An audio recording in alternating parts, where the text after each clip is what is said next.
Irmãos queridos, uma boa noite a todos. A graça e a paz de Cristo Jesus. Quero felicitar toda a igreja pelo 28º aniversário que pode celebrar diante de Deus. Certamente é uma igreja que, com poucas palavras da narrativa do presbítero Isaías, nesses 28 anos tem sim experimentado da graça de Deus. Certamente a misericórdia de Deus tem sido renovada sobre os irmãos todos os dias, e então felicito a igreja, mas ao mesmo tempo rendo aqui o meu louvor a Deus por toda a boa obra que Ele tem feito na vida dos irmãos e através dos irmãos. Quero também de antemão agradecer ao reverendo Renan pela confiança e pelo convite. Nós pastores que levamos a sério o púlpito da igreja, às vezes trememos os joelhos antes de cedê-lo. Espero que ele não tenha tremido tanto, mas eu faço aqui também o registro da minha gratidão de poder ocupar aqui o púlpito desta igreja para poder partilhar com os irmãos algo da palavra de Deus. Feliz em rever alguns irmãos que já tenho um bom tempo de conhecimento, outros um pouco menos de tempo, mas não tão menor na sua influência ou na sua importância.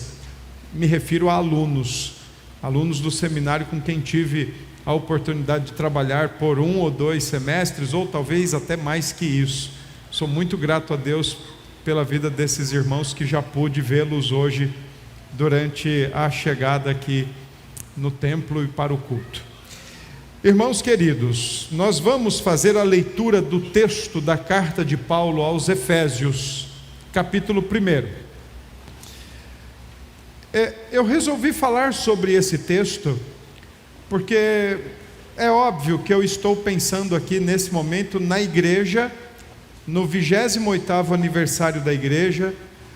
E certamente quando a gente faz aniversário, a gente sempre tira um momento para reflexão, a gente dá uma olhadinha lá para trás para ver o quanto Deus tem sido bom, mas a gente também olha para frente, para desafios, pensando inclusive em continuar contando e confiando na graça de Deus para os desafios que estão à frente de nós.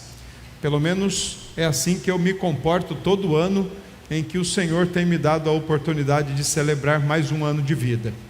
Penso eu que a igreja também é assim, não poderia ser diferente. Mas tem um detalhe muito interessante: não dá para a gente falar de igreja sem ao menos tocar na perspectiva natalina, da qual eu comungo totalmente com o reverendo Renan. Para nós, Natal é o nascimento do Salvador, aquele que veio salvar o povo dele dos seus pecados. Então, se a igreja hoje existe, a igreja existe porque um dia o Redentor nasceu.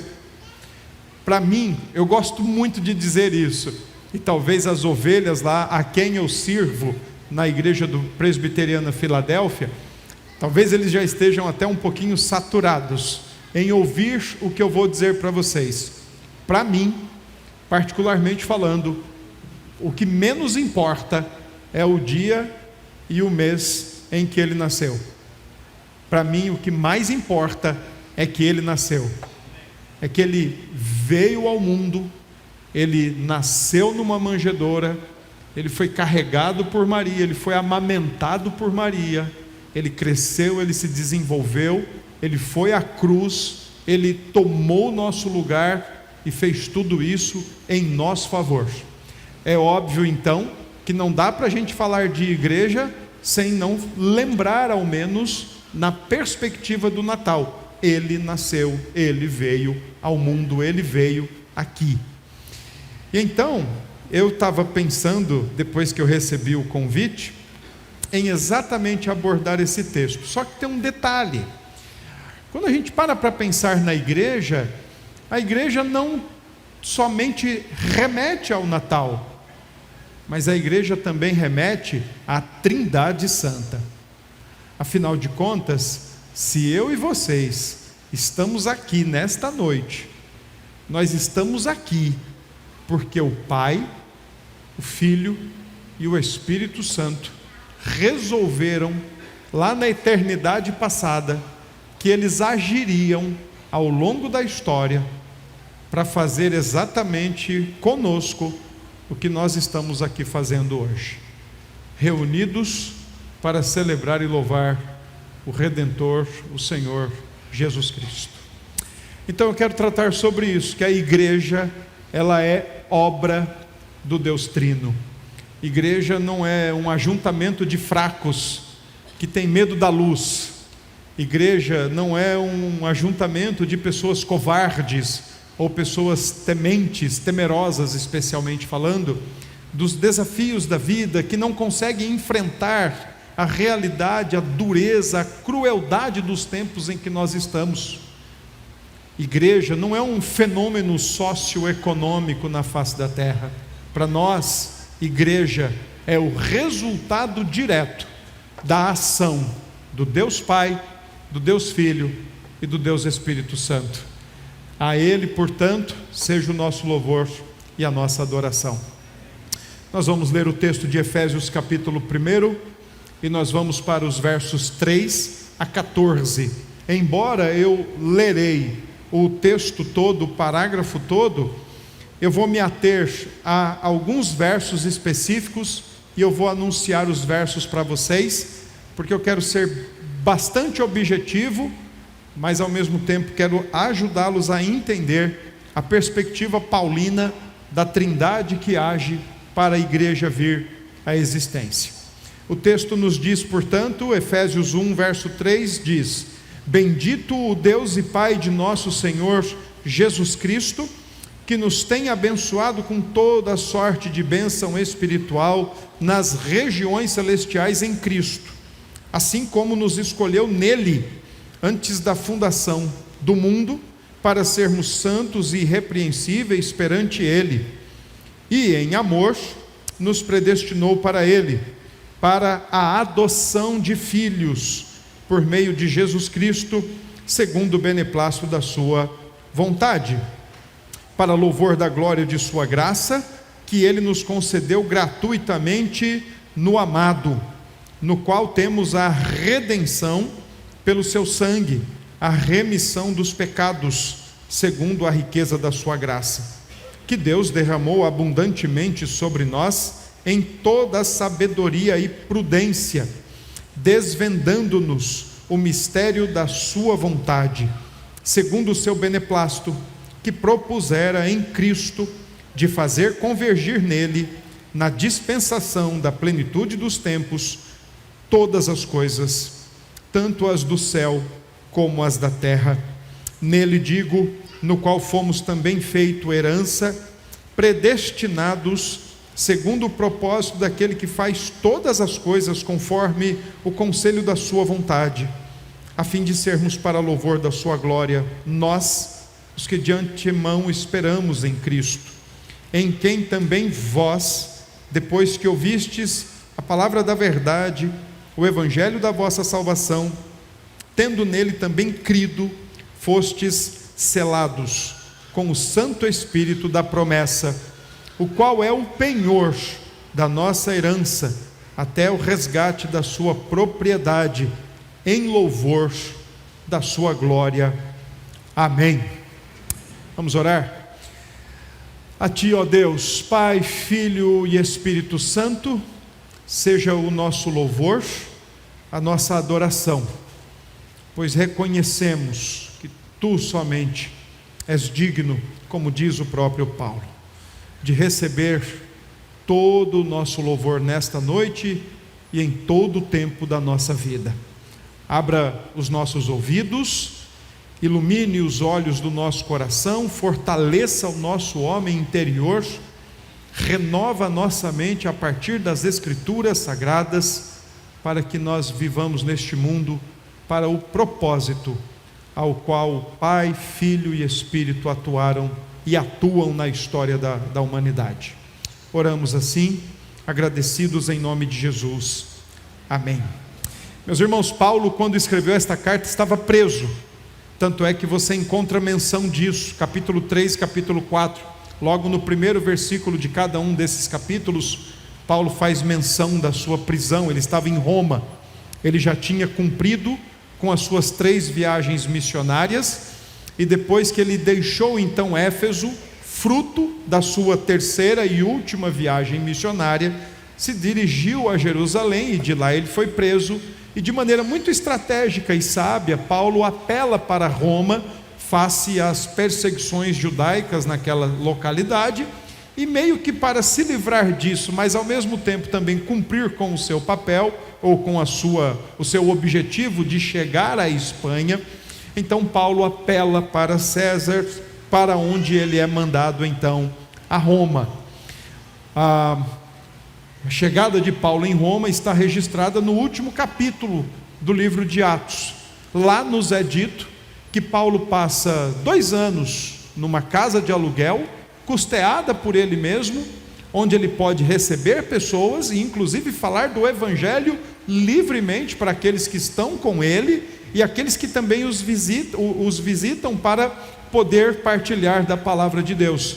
Interessante é que na carta de Paulo aos Filipenses ele faz menção de que os da casa de César agora estavam remetendo saudações aos filipenses. Ao que tudo indica, soldados romanos que acompanhavam Paulo naquela prisão, então estavam mesmo se convertendo ao evangelho de Jesus e agora estavam se tornando irmãos em Cristo, e por isso então estavam enviando saudações aos crentes de Filipos.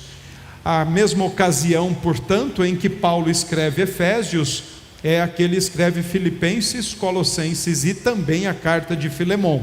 São cartas com objetivos distintos, uma para resolver situações de relacionamento, outra para resolver questões de heresia e outra para resolver a questão da recepção de um escravo, porém agora não apenas escravo, mas agora irmão em Cristo. Todavia, a carta aos Efésios nos parece ser uma carta da qual Paulo não tem a pretensão de resolver um problema específico ou problemas específicos.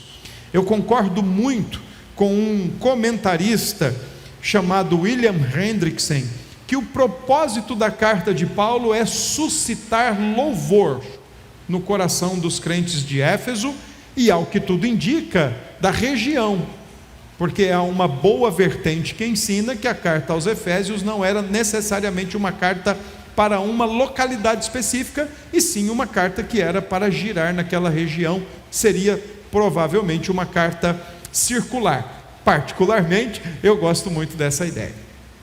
Paulo, portanto, ele quer, com a carta aos Efésios, trazer a suscitação, ele quer suscitar louvor no coração dos crentes efésios. Por isso que nos 3 primeiros capítulos desta carta, ele se dedica em explicar verdades fundamentais sobre o que é a igreja. Capítulo 1, o texto que nós lemos, esta igreja é resultado da obra da Trindade, mas se você avança pelo capítulo 2 e 3, você vai encontrar coisas preciosas. Por exemplo, a igreja saiu da morte, e ele vos deu vida, estando vós mortos em vossos pecados e delitos.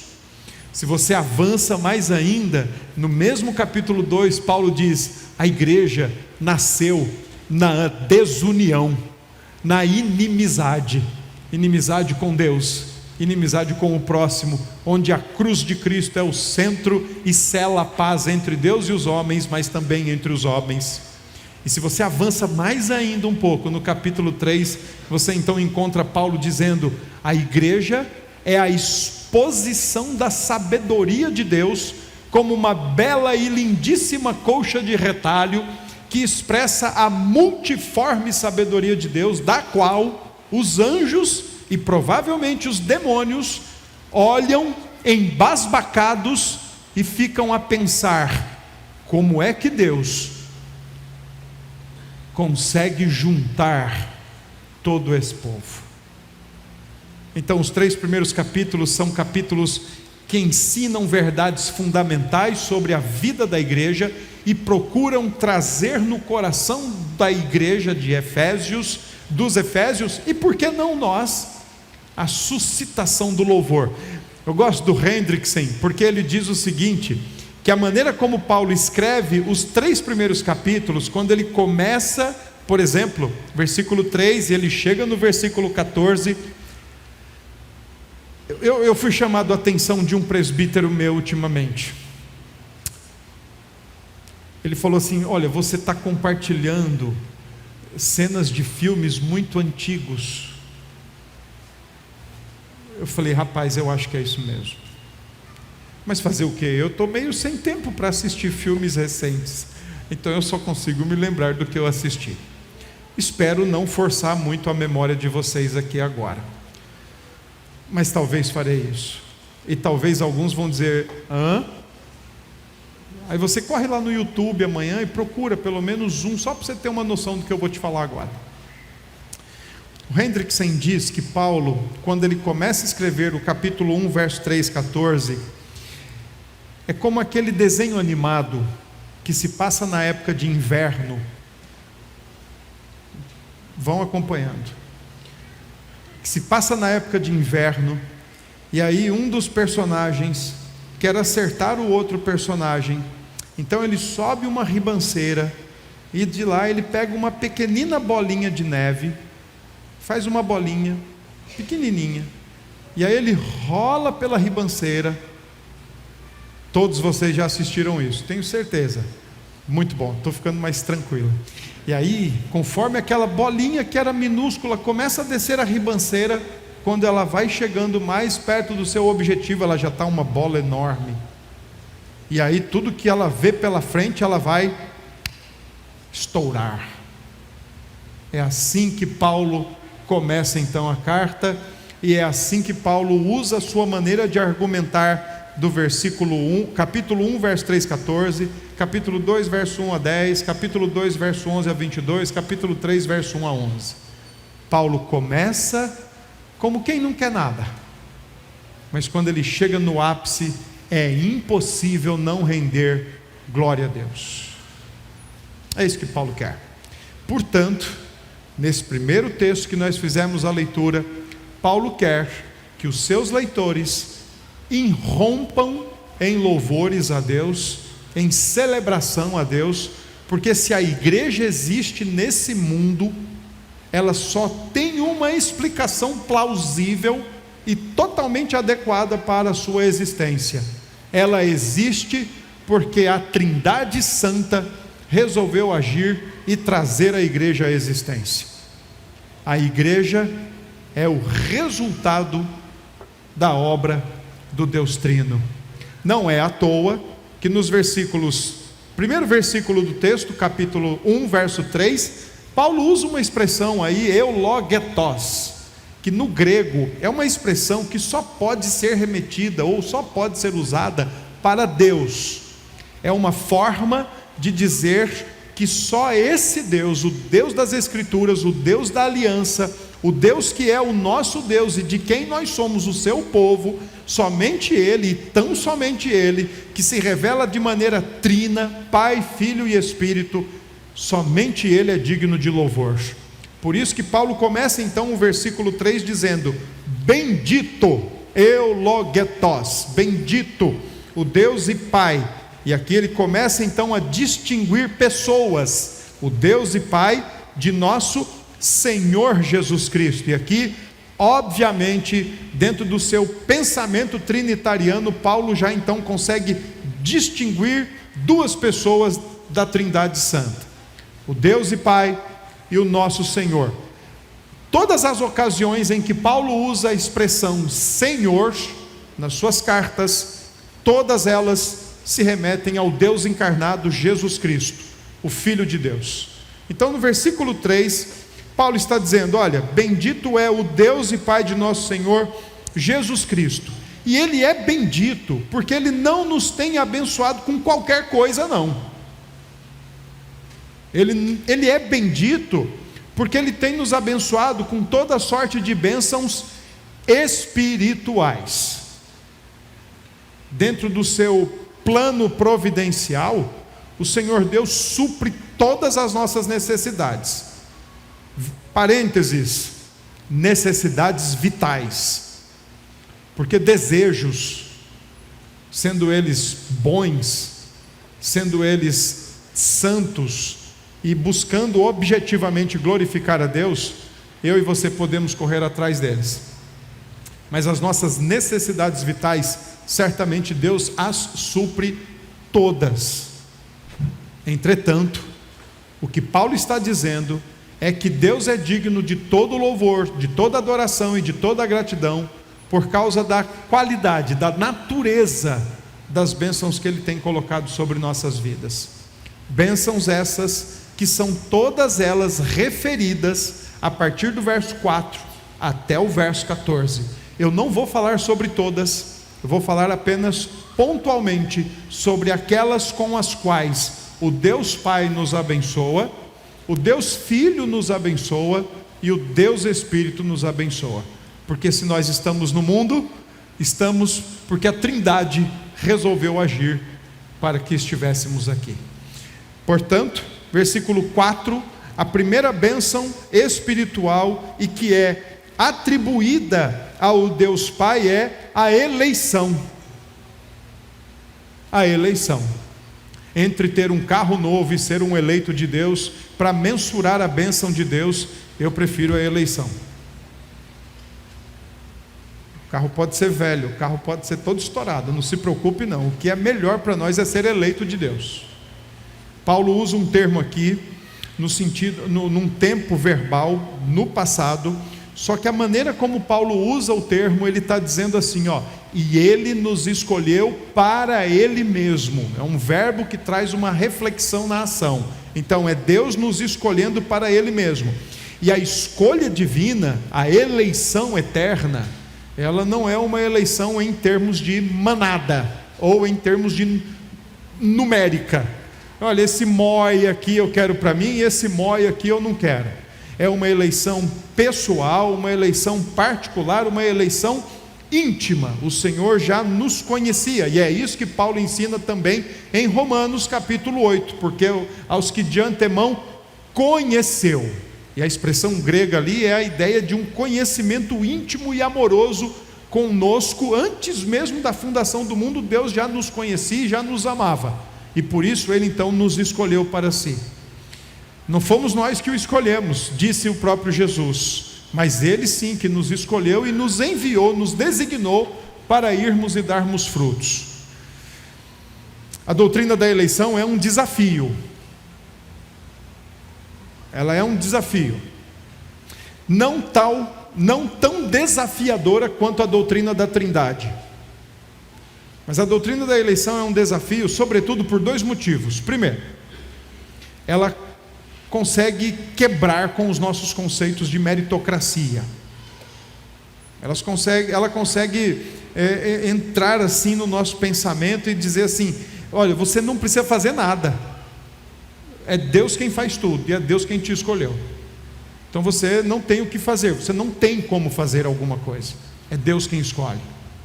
Mas existe um segundo ponto, que é a questão da doutrina que a doutrina da eleição acaba oferecendo certa resistência. Nossas más formulações conceituais acerca de quem é Deus. Nós somos ensinados desde pequenininho que se a gente chorar, Deus não vai gostar. Olha, não faça isso, senão o Papai do Céu não vai gostar. Nós somos ensinados que se você brigar com teu irmão ou com a tua irmã na infância, Deus não vai gostar. Então nós somos ensinados mais ou menos a ter um Deus que vai nos recompensar sempre e um Deus que vai me dar sempre o que eu quero se eu for uma pessoa boa. E a doutrina da eleição vem e quebra com tudo isso. Só que nós vamos crescendo com esses conceitos e nós não vamos parando para criticá-los à luz da Escritura. Eu me recordo quando eu cheguei em João Pessoa em 99 para fazer o Betel, o seminário do Betel brasileiro, e um dos assuntos que me deixava arrepiado da cabeça aos pés era exatamente esse, a eleição.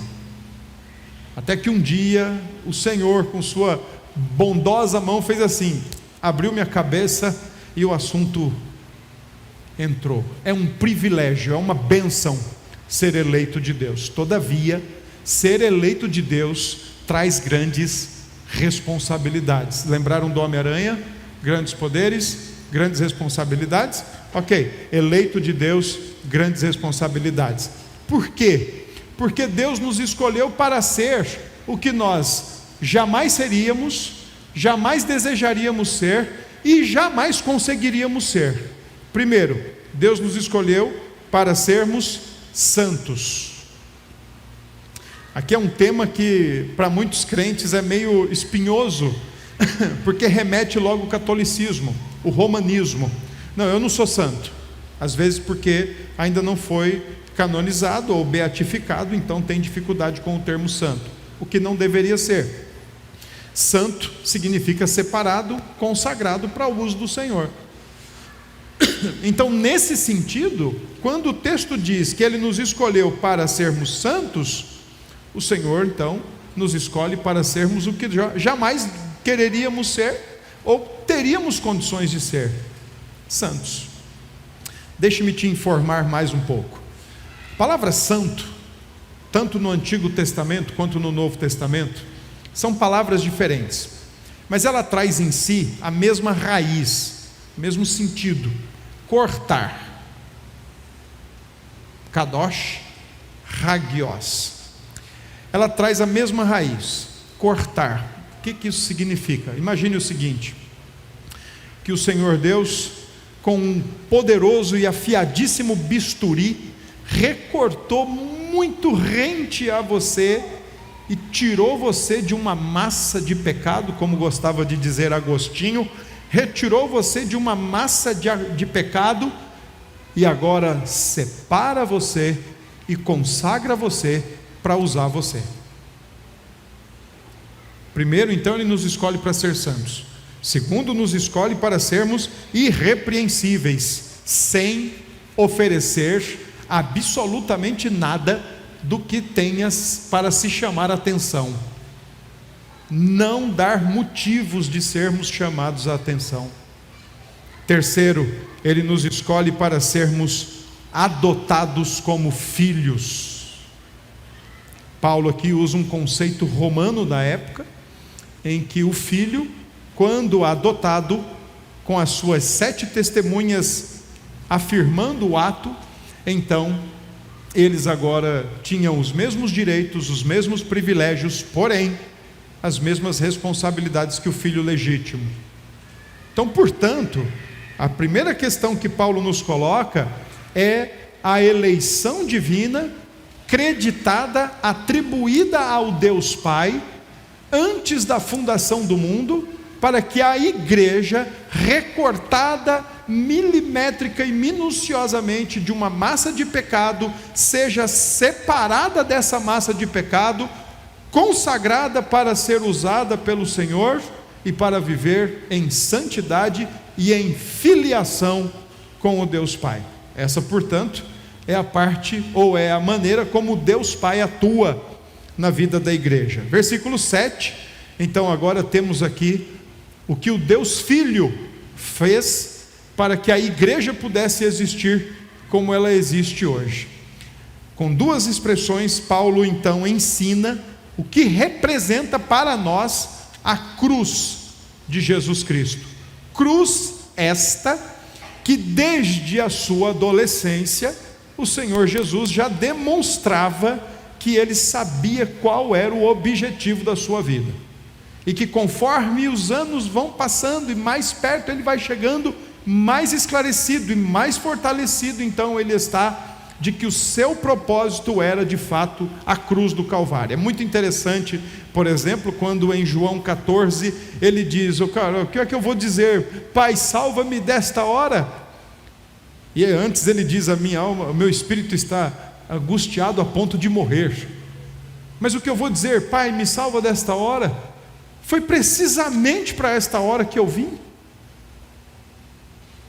E mais interessante ainda é quando ele então começa a relatar para os apóstolos o que vai lhe acontecer em Jerusalém, e a maneira como os apóstolos estão perdidos, sem praticamente entender o que ele está falando. E ele diz na sua terceira ocasião: olha, o Filho do Homem vai para Jerusalém porque ele não veio para ser servido, mas ele veio para servir e dar a sua vida em resgate de muitos. Paulo, no versículo 7, no versículo 6 do capítulo 1, ele aponta para a ideia do amado, e amado aqui é o Cristo, é o Senhor Jesus. Mas no versículo 7 ele diz: nele nós temos redenção e temos remissão dos nossos pecados. A primeira palavra, redenção, significa que é uma libertação mediante pagamento de preço.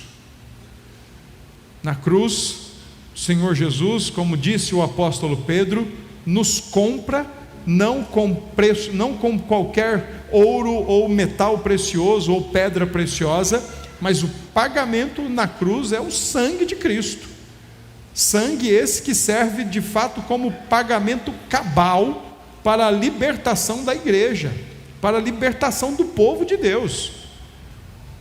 Interessante é que um dos brados de Cristo na cruz do Calvário é exatamente este: está consumado. Mas a ideia melhor ali do termo é: está pago, está quitado. É por isso que Paulo, em Colossenses 2, verso 13, diz o quê? Ele cancelou o escrito de dívida que era contra nós. Já parou para pensar nisso?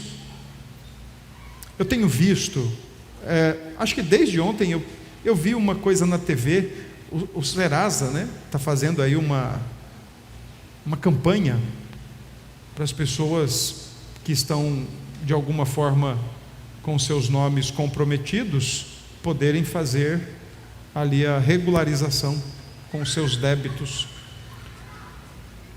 Também tem tido outros tipos de incentivos para as pessoas conseguirem regularizar alguns débitos, algumas pendências.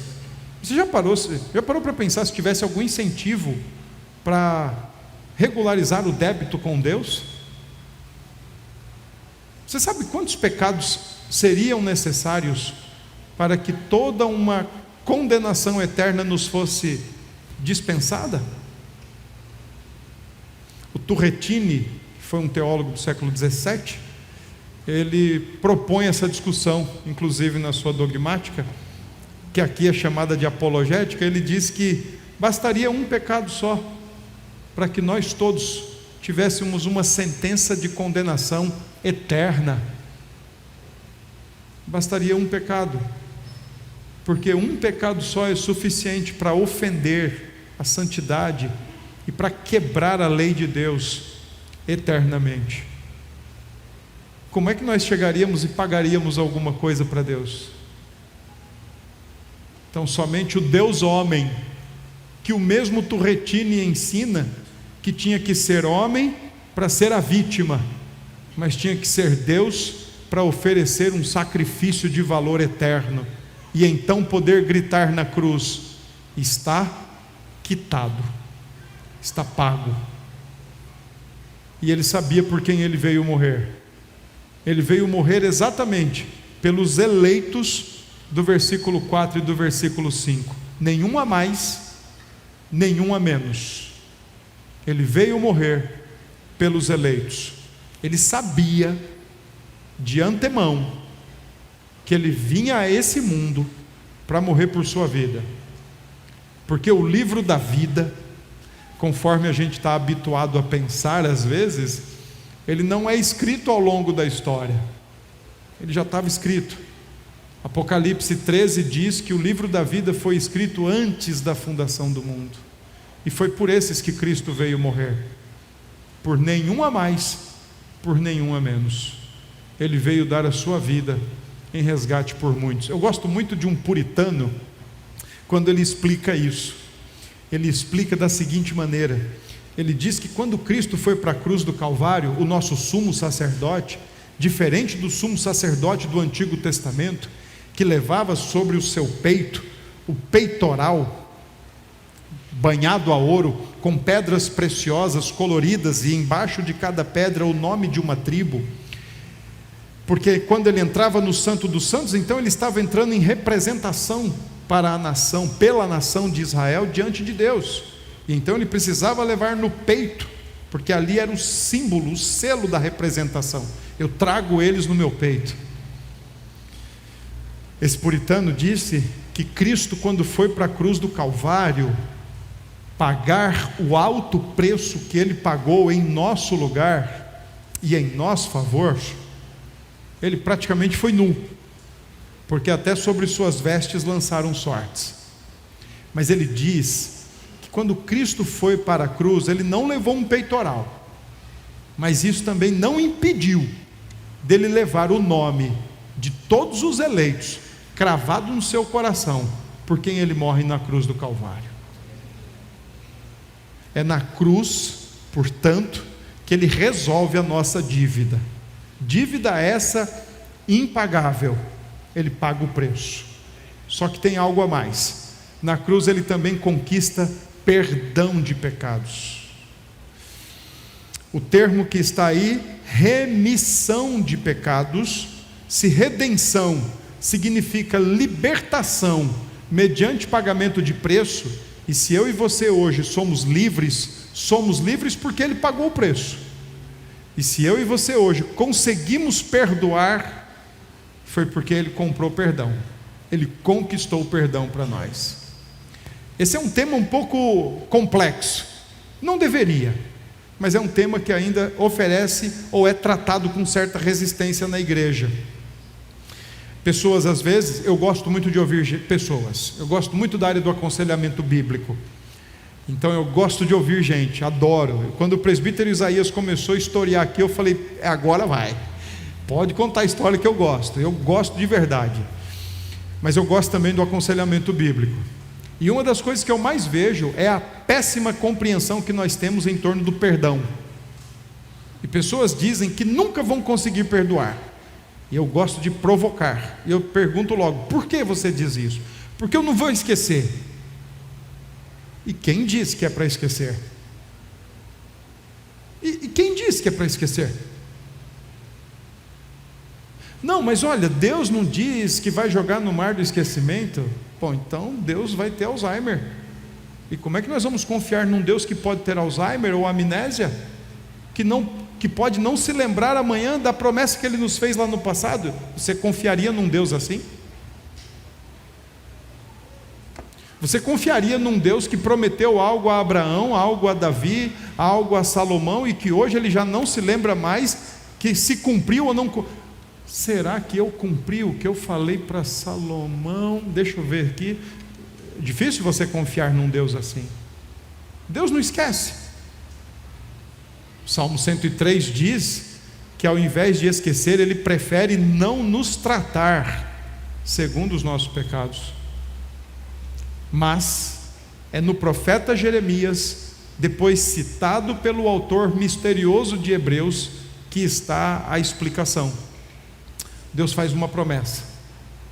Perdão é uma promessa. Perdão é prometer. Perdão é você fazer uma promessa. Porque em Jeremias e em Hebreus 8:12, o Senhor diz assim: e dos seus pecados jamais me lembrarei. Porque Ele esquecer, Ele não esquece. Então o que é que Ele promete? Primeiro, Ele promete que vai pegar o que nós fizemos contra Ele e vai colocar num lugar muito, muito, muito bem escondido, muito bem oculto. Segundo, Ele promete que nunca mais vai revisitar esse assunto.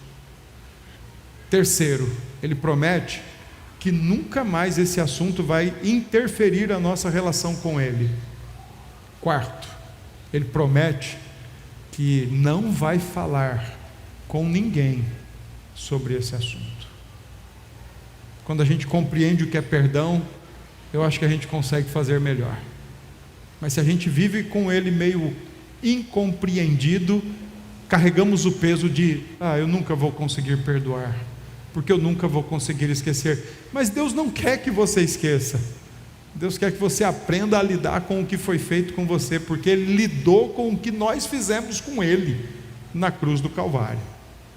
Então Cristo, o Deus Filho, aquele que nasce de Maria, aquele que Maria carrega no seu ventre, nos compra, nos liberta por meio de um preço altíssimo, mas conquista o perdão de Deus sobre a nossa vida.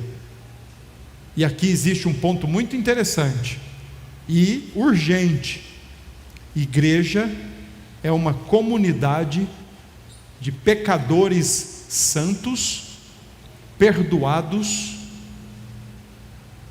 para perdoar. Perdoados para perdoar. Não banalizemos a graça de Cristo. Versos 13 e 14, então agora nós alcançamos o texto em que Paulo ensina o papel do Deus Espírito Santo, ou a ação do Deus Espírito Santo, em quem também vós, depois que ouvistes a palavra da verdade, o evangelho da vossa salvação, tendo nele Cristo, também crido, fostes selados com o Santo Espírito da promessa, o qual é o penhor da nossa herança. Duas palavras aqui ganham destaques: selo, penhor. A palavra selo, quando é utilizada nas Escrituras, ela tem uma gama de significado. Naquela época, os selos eram bem diferentes dos selos com os quais eu não sei se nós estamos ainda habituados, né? Acho que o povo não manda mais. Antigamente tinha selos, tá certo? Os pedacinhos de papéis desenhados, uns com comemoração, uns com edições comemorativas, que se você não tivesse algo adequado para colá-lo no envelope, não tinha problema, era super fácil. Colou ali rapidinho, selou. Só que na época de Paulo não era assim o selo. Na época de Paulo, cada um andava com o seu selo, que podia ser um brasão, podia ser as iniciais ou um desenho que identificava a pessoa e o seu clã ou a sua família. Andavam na forma de um anel, e usava-se aquilo para fixar a imagem do anel e dizer: está selado. Usava-se isso em livros, usava-se isso em cartas, usava-se isso em documentos, usava até mesmo em propriedades. Por exemplo, Mateus 27 diz que o túmulo de Jesus foi selado, uma espécie de dizer: se mexer aqui, está mexendo com os romanos, isso aqui está sob proteção romana, está sendo identificado como proteção romana ou propriedade romana, não mexam nisso. Por isso que no Apocalipse capítulo 7 existe a ideia dos 144 mil selados, que não deve ser entendido como um número literal, mas isso depois tenho certeza que o reverendo Renan vai se deliciar em explicar isso para vocês. O que eu quero chamar a atenção de vocês capítulo 6 de Apocalipse termina com uma pergunta: quem é que vai aguentar o que vem pela frente? A ira de Deus. E o capítulo 7 então aparece como uma resposta: os selados de Deus. Porque os selados de Deus são identificados, certificados da sua genuinidade e são protegidos por Deus. O couro pode comer, mas é tombando aqui, sendo recebido na glória. Deixa quebrar. É tombando aqui, sendo recebido na glória. Porque os selados são aqueles que Deus diz: é meu, eu protejo, e eu sei que são genuinamente verdadeiros crentes. Quando Paulo então diz que o Espírito Santo sela, ele está simplesmente dizendo que o Espírito Santo é aquele agente comunicador de tudo que Cristo conquista na cruz do Calvário. O Espírito Santo aplica no nosso coração e faz agora com que nós possamos ver a Cristo de verdade, corretamente, e sem mais um véu, ou sem mais qualquer coisa que obstruía a nossa visão do nosso Redentor e do nosso Salvador. Nesse ponto eu concordo muito com Calvino, porque Calvino dizia assim: enquanto o Espírito Santo não aplica as bênçãos da salvação no coração da igreja, a igreja é inimiga, mas o Senhor Jesus é um corpo estranho, mas quando o Espírito aplica as bênçãos da cruz no coração da igreja, então agora estão todos reconciliados com o Senhor e reconciliados uns com os outros, porque o Espírito é quem sela, é o Espírito quem coloca no nosso coração as bênçãos de Cristo Jesus. Além disso, ele também é o penhor, e aqui é uma linguagem da época, uma linguagem mais ou menos econômica, financeira, comercial, aonde você poderia ir a algum lugar, pagar uma primeira parcela e receber algo.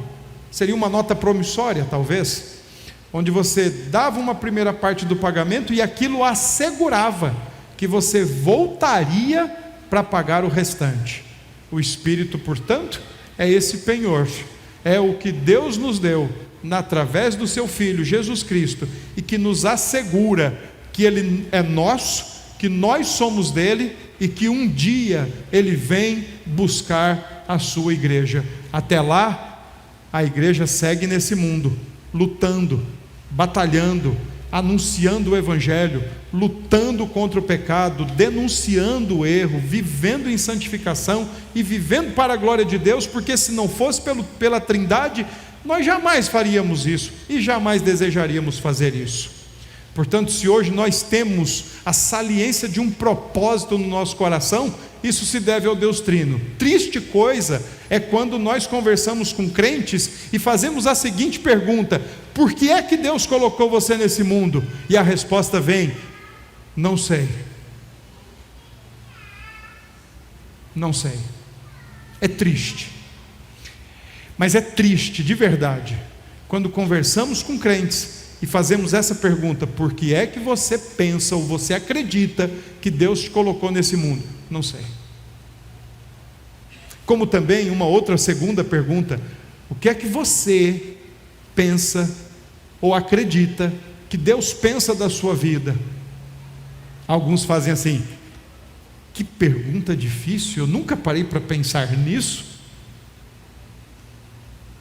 São duas questões fundamentais que dão uma grande direção, mas também que dão uma grande guinada quando a gente começa a pensar mais nelas. Primeiro, por que é que Deus me colocou nesse mundo? Para viver para a glória dele, para agradá-lo acima de tudo e acima de todas as circunstâncias, para viver em cada momento desse mundo glorificando e se alegrando nele sempre. Lembre-se, ele te escolheu para ser santo, irrepreensível e filho. Portanto, os nossos pecadinhos do dia a dia, ou os de estimação, ou os nossos devaneios, indicam uma péssima ou uma defasada compreensão da nossa real identidade e do nosso real propósito nesse mundo. Segundo, o que é que Deus pensa de você? Talvez seja mais fácil você dizer: olha, eu sei o que minha mãe pensa, eu sei o que meu pai pensa, eu sei o que meu irmão, minha irmã pensa, eu sei até o que meu pastor pensa de mim. Mas o que Deus pensa de você?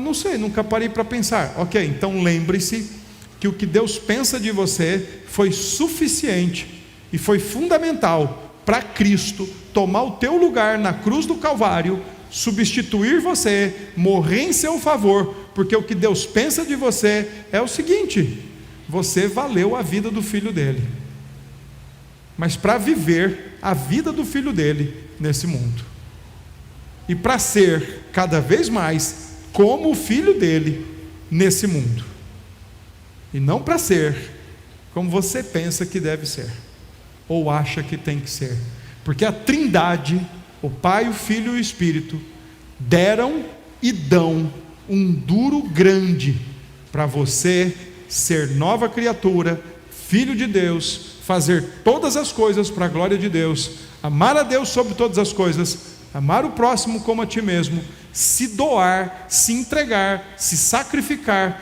morrer, porque essa é a missão da igreja. Igreja é obra da Trindade, mas ela tem um ponto muito específico: morrer. Que Deus abençoe a igreja, os seus 28 anos, e que venham mais 28, e depois mais 28, a não ser, como diz a Escritura, que o nosso Senhor volte. O que pode acontecer a qualquer momento.